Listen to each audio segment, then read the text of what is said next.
श्री राधा वल्लभ लाल की, समस्त संत हरि भक्तन की, श्री वृंदावन धाम की, सद्गुरुदेव भगवान की। राधे राधे महाराज जी। महाराज जी, शास्त्रों के अनुसार हर गृहस्थ को अपनी जीविका का 10% धर्म कार्यों के लिए निकालना चाहिए। महाराज जी, यदि पति कंजूस सा हो तो मतलब उसके धन से 10% चोरी कर सकती हूँ? वो चोरी उसके लिए मंगलकारी होगी।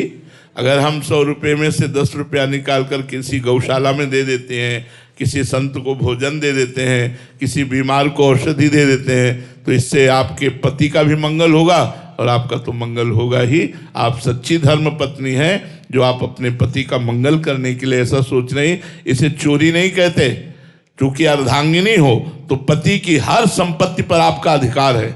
चोरी उसे कहते हैं जो दूसरों की वस्तु ली जाती है। आप अपनी वस्तु का दान कर रहे हैं, क्योंकि पति आपके हैं तो पति की संपत्ति आपकी है और आप अपनी संपत्ति का दशांश दे रहे हैं। इसलिए वो चोरी नहीं, वो धर्म है जिसमें पति का भी मंगल होगा और आपका भी मंगल होगा।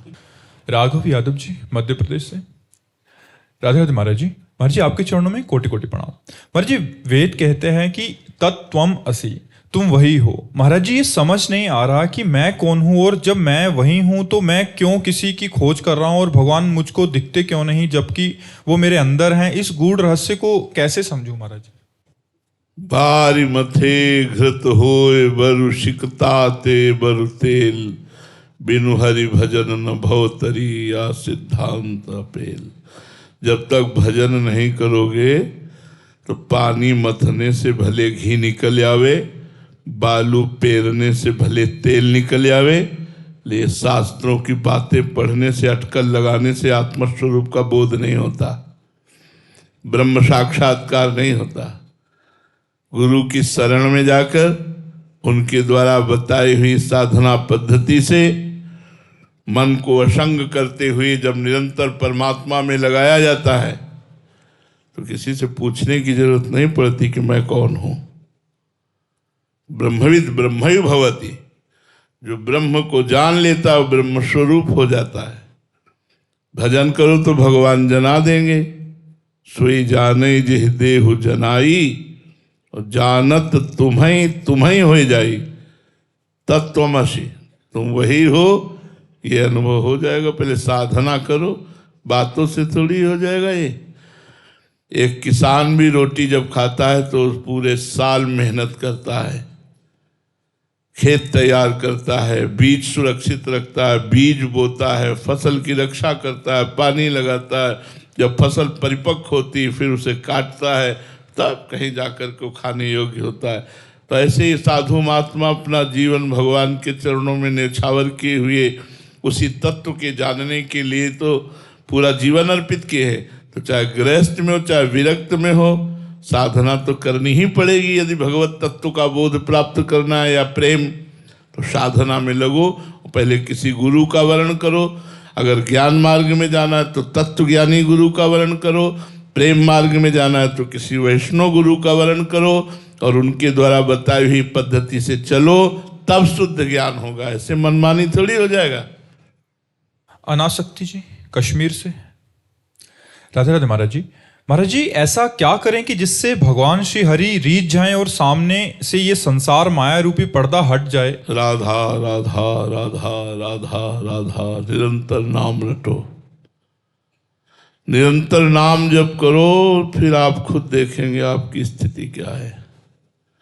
जैसे कोई गहरे पानी में बैठ जाए तो ऊपर का सब शून्य हो जाता है, ऐसे ही नाम ऐसे गहरे आनंद में डुबो देता है कि भोगों की स्मृति, संसार के नानात्व का ये भान, ये सब छूट जाता है। पर दीर्घ काल निरंतर सत्कार सेवितो दृढ़ भूमि, जो बहुत लंबे समय तक आदर के सहित निरंतर नाम जप करता है, वो इस नानात्व पर विजय प्राप्त कर लेता है।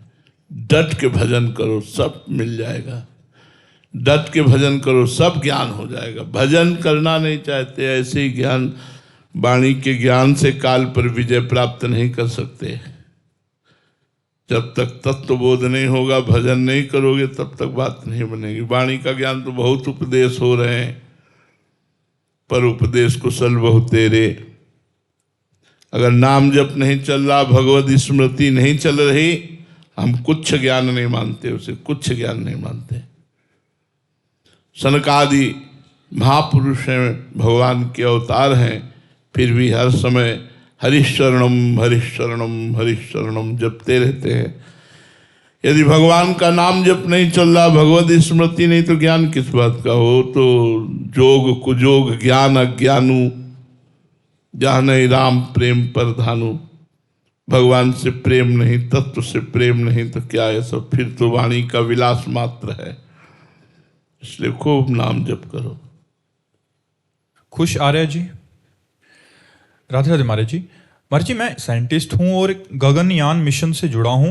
भारत का पहला मानव अंतरिक्ष मिशन है। जब अंतरिक्ष से हम एस्ट्रोनॉट्स ब्रह्मांड की अनंतता को देखते हैं तो इंसान बहुत छोटा महसूस होता है। ऐसे में मैं ये समझना चाहता हूं, ब्रह्मांड की अनंतता को देख ही नहीं सकते हो। भौतिकता में कुछ दूर तक आप भौतिक यंत्रों का प्रयोग कर सकते हैं। जहां सिद्धों का मन पहुंचता है, वहां तुम्हारे यंत्र थोड़ी पहुंच जाएंगे।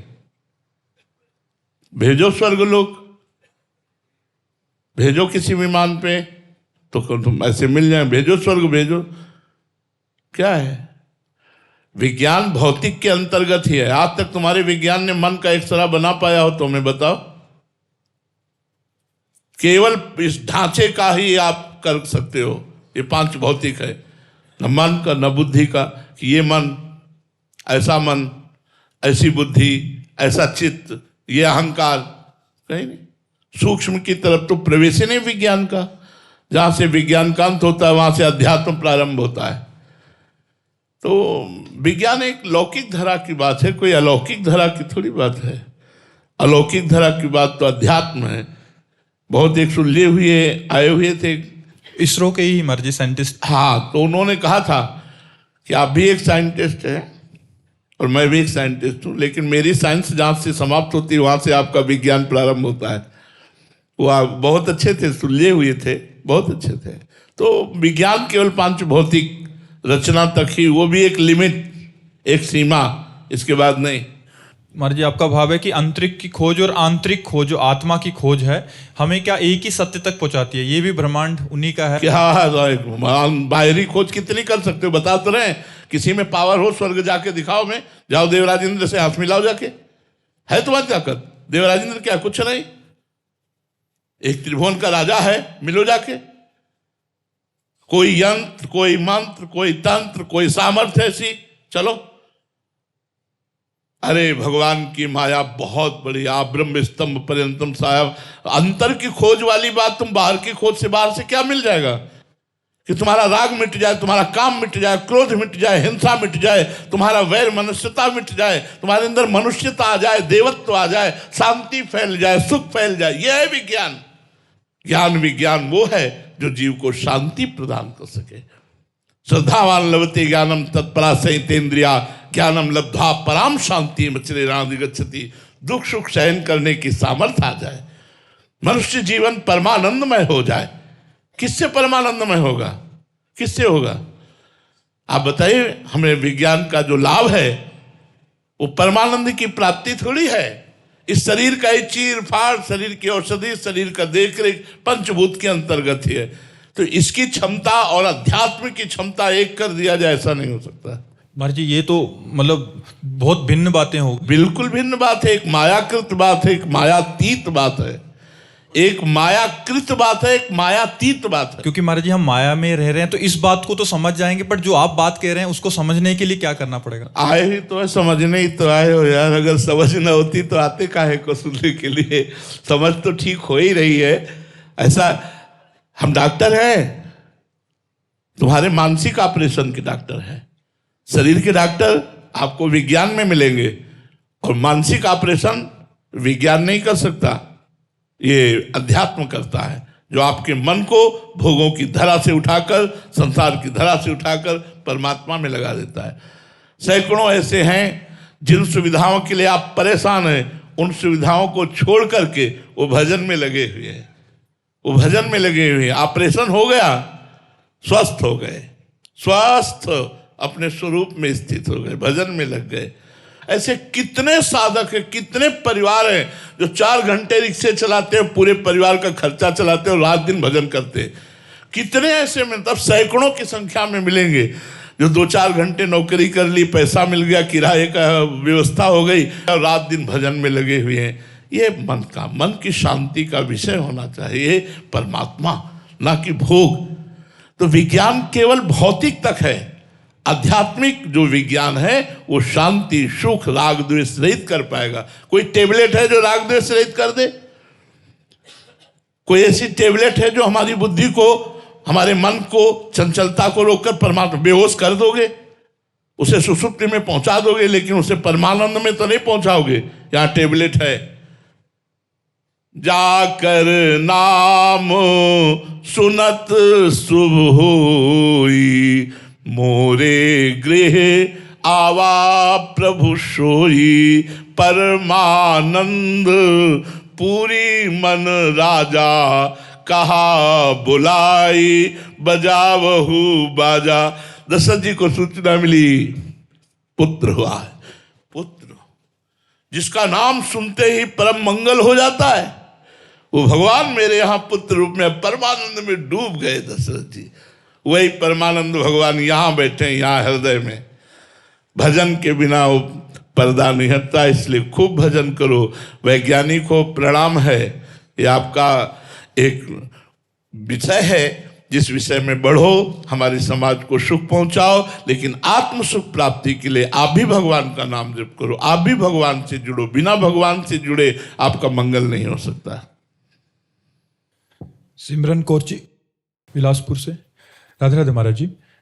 महाराज जी, गुरुवाणी साहिब और आपके द्वारा नाम रूपी अमृत और नाम रूपी दवा का हेतु कृपा प्रसाद होने के बाद भी महाराज जी ऐसा कभी कभी लगता है कि मन उसी कीचड़ में रहना ही पसंद करता है, विष ही पान करना चाहता है, दवा नहीं लेना चाहता। धाम और आपके वचनों के बल के प्रताप से आश्रय लिया है, वाचिक शरणागति कर दोनों हाथ उठा के महाराज जी मैं ममता रूपी दलदल से निकलना चाहती हूँ। बिल्कुल आप चिंता मत करो, आप चिंता मत करो। भाव कुभाव अनख आलस हो, नाम जपत मंगल दिस दस हो। चाहे भाव से जपो या कुभाव से जपो, श्रद्धा से जपो या अश्रद्धा से जपो, जितना नाम जप करोगे वो संसार से वैराग्य, भगवान से प्रेम और स्वरूप का बोध तीनों एक साथ कराता जाएगा। नाम में बड़ी सामर्थ्य है। पूरे जीवन की बाद, यात्रा के बाद विश्राम मिला है नाम में।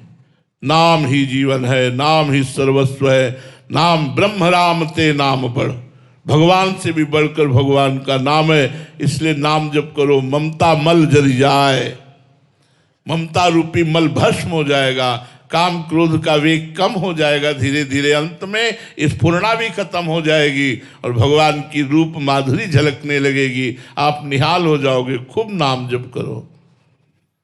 अमित पाल होरा जी बिलासपुर से। राधे राधे महाराज जी। महाराज जी, क्या वर्तमान जीवन की कठिनाइयां भी ईश्वर की कृपा का ही रूप हो सकते हैं? देखो, आपको सच्ची बात तो बताए कि जो वर्तमान की प्रतिकूलता है वो पूर्व पाप से प्रेरित होती है। ईश्वर बड़ा दयालु है, वो किसी को विपत्ति, संकट, दुख नहीं देता। हमारे पूर्व पाप कर्म हमको दुख, विपत्ति, संकट देते हैं और पूर्व जो पुण्य होते हैं वो सुख संपत्ति लौकिक देते हैं। भगवान जब कृपा करते हैं तो वो साधु समागम देते हैं, अध्यात्म देते हैं, भजन देते हैं, ज्ञान देते हैं, प्रेम देते हैं, अपना परम पद देते हैं। भगवान लौकिक वस्तुएं नहीं देते। हाँ, मांगे तो दे देंगे, लेकिन वो बहुत उदार है, वो अपना परम पद देते हैं। सुदेश कुमारी जी जम्मू से। राधे राधे महाराज जी।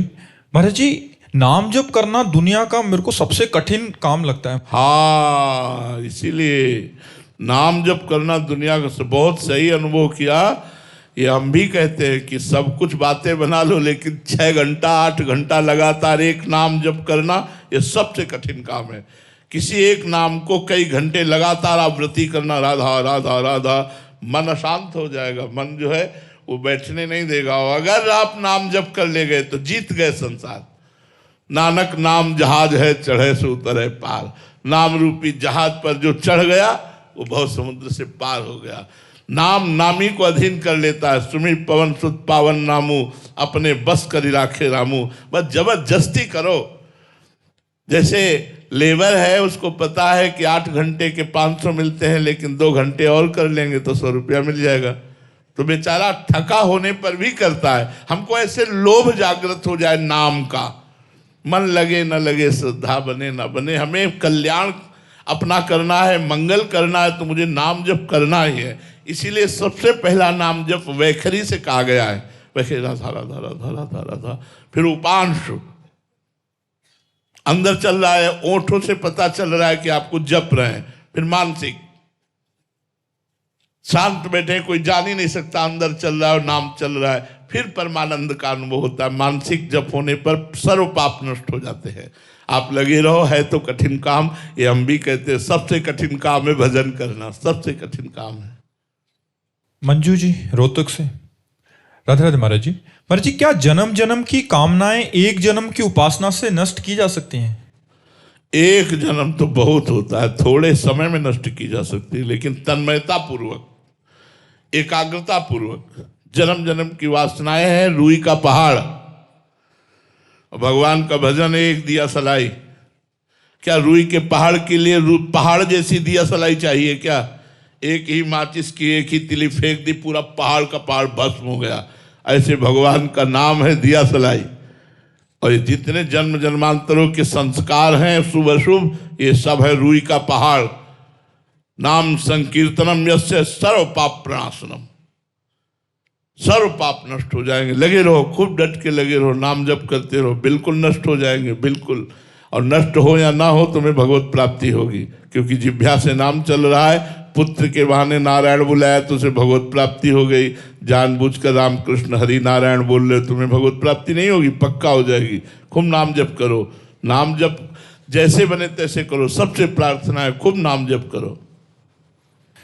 प्रद्युम्न उपाध्याय जी, राधे राधे महाराज जी।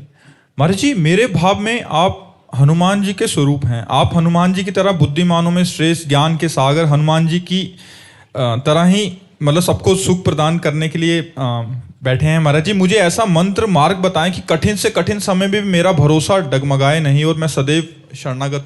कठिन से भी कठिन परिस्थितियों में भी अगर आपको परमानंद की अनुभूति करनी है तो राम राम राम जी जो लो तू न जपी है, तो लो तू कहूँ जाए, तिहु ताप तपि है। सुरसरी तीर बिन नीर दुख पाई है, सुर तरु तरे तोई दारिद्र सताई है। गोस्वामी जी कह रहे, जब तक अपनी जबान से राम राम राम राम ऐसा रटोगे नहीं, कहीं भी भाग के त्रिभुवन में चले जाओ, तुम्हें आनंद की अनुभूति नहीं होगी। सुरतर के नीचे, कल्पवृक्ष के नीचे भी दरिद्रता सताएगी। गंगा के किनारे प्यासा मरेगा, छूटी वे के जतन विशेष बांधे जाएगो। हुए है विष भोजन जो सुधा सानी खाएगो। जितना छूटने का प्रयत्न करोगे उतना बंधते जाओगे यदि नाम जप नहीं करोगे। अमृत भी सान के खाओगे तो विष हो जाएगा, इसलिए खूब नाम जप करो। सबसे सरल सहज उपाय है भगवान का नाम जप करना। इससे कठिन और सरल कोई नहीं। कठिन उसके लिए जिसका अभ्यास नहीं, और सरल उसके लिए जिसका अभ्यास हो गया है। इसलिए खूब नाम जप करो, नाम जप से ही सब ठीक हो जाएगा। प्रीत जी, राधे राधे महाराज जी। गुरुदेव भगवान, श्री जी के प्रति सच्ची अनन्यता क्या है? अपनी सुधि भूल जाना। अपनी हूं सुधि ना रही, एक रहे हो नंदलाल। मैं का विस्मरण हो जाना, श्री जी की स्मृति में तन्मय हो जाना। बढ़ो आनंद मोद सबके, महाप्रेम सुरंग रंगी। और न कछु सुहाय तिनको, जुगल सेवा सुख पगी। निष्देव से जानत नाहि सजनी, एक रस भेजी रहे। एक रस केवल प्रियाजू को सुख पहुंचाने में, प्रियाजू के चिंतन में, प्रियाजू की शरणागति में, प्रियाजू की चर्चा में, प्रियाजू के रसिकों के संग में, यही अनन्यता है। यही अनन्यता आपको श्री जी का सानिध्य प्रदान कर देगी। अरुण होगा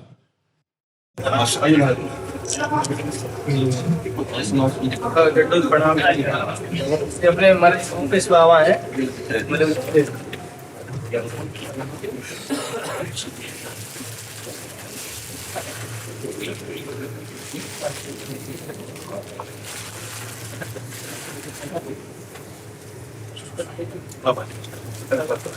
सभी को यह एक गुरुजनों की कृपा से उन्होंने कुछ एक गोवंश को लेकर के जो नित्य 1.5 लाख से ऊपर गोवंश नित्य प्राय वध हो जाता है, उसकी सुरक्षा, उसको सम्मान मिले, उसको सेवा मिले, उस भाव से लेकर एक अभियान महाराज जी ने, गुरुजनों ने आरंभ किया है। वो आरंभ की दृष्टि से ये था, समग्र भारत में जितनी भी तहसील हैं, लगभग 700-800 के करीब जिले पड़ते हैं पूरे भारत में, 36 राज्यों में, उनके अंदर 5500 तहसील पड़ती है। क्योंकि समाज वर्तमान सत्ताओं से कहा गया, बोले कि ये समग्र राज्यों का विषय है गौ हत्या बंद होना। तो अगर समग्र राज्यों से ये बात निकलेगी, बात आएगी निकल के, तो हम इस पे कुछ कर सकते हैं। तो अभी जिन राज्यों में अभी प्रतिबंधित नहीं है गौ हत्या कानून लागू नहीं है, उन राज्यों में, हमारे जिन राज्यों में प्रतिबंधित है, वहाँ लाखों गोवंश नित्य इधर का उधर चला जाता। फिर वो जैसे भेड़ बकरी की तरह जैसी स्थिति है वहाँ पे वो हो रहा है। तो वहाँ से भी ये बात उठे, तो उसके लिए लगभग 300-400 साधक संत निकले हुए हैं समग्र भारत के राज्यों में। सब संतों का कुछ गोपालानंद सरस्वती जी महाराज हैं, 31 वर्षीय पद यात्रा लेके निकले हैं। कुछ कृष्णायन गौशाला है अपना हरिद्वार में, 40,000 से ज़्यादा गोवंश की सेवा आप लोग करते हैं। जितनी भी वो संत चेतना जो गौ सेवा में लगी हुई है, इस पूरे कार्य में लगी हुई है। पूज्य गुरुदेव हर कथा में, हर मंच पर कुछ सरकार, अन्य सभी संत इसको रख रहे हैं। उसका प्रभाव जितना है वो कर रहे हैं। बस सबका भाव ये था, अभी सीधा गोवा में पूरे भारतवर्ष में यात्रा चल रही है इस अभियान को लेकर के। वैसे कई बार हम ये प्रार्थना कर चुके हैं कि जैसे वेद माता गायत्री है, ऐसे धर्म माता गौ। जब परीक्षित जी महाराज ने बैल देखा तो वो साक्षात धर्म ही तो था। तो धर्म की माता गौ है। अगर धर्म की माता की ही हत्या होगी तो धर्म की हम रक्षा क्या कर पाएंगे? हम धर्म से क्या चल पाएंगे? अगर धर्म से नहीं चल पाएंगे तो हम सुख शांति हम कभी अनुभव नहीं कर सकते। चिंता, शोक, भय, उद्वेग ये हमारे जीवन में बना रहेगा। और जब गौ हत्या जैसा महापाप इस भूमि में होगा तो भूमि अन्न देना बंद कर देगी, ये रसमय पदार्थ देना बंद कर देगी, त्राही त्राही मच जाएगा, पानी देना बंद कर देगी, वायु दूषित हो जाएगी। क्योंकि धर्म से ही पूरी सृष्टि का संचालन चलता है। जब जब पाप बढ़ता है तब तब पृथ्वी ब्रह्मा जी के पास रोई जाकर गौ रूप धारण करके। तो ये बात समाज को हमारे समझनी होगी कि गौ अध्यात्म से भी जुड़ी है और लोक व्यवहार से भी जुड़ी हुई है। अगर लोक व्यवहार में ही केवल हम दूध घी आदि की बात करें तो अध्यात्म से जुड़ी हुई है। हमें अपने अध्यात्म और अपने धर्म की रक्षा करने के लिए, अपने आधुनिक जीवन की रक्षा के लिए गौ रक्षा करना अनिवार्य है। गौ रक्षा का पालन करना अनिवार्य है। अगर हम सब एकजुट होकर तन मन धन तीनों लगाएंगे तब हम गौ सेवा में सफल हो पाएंगे।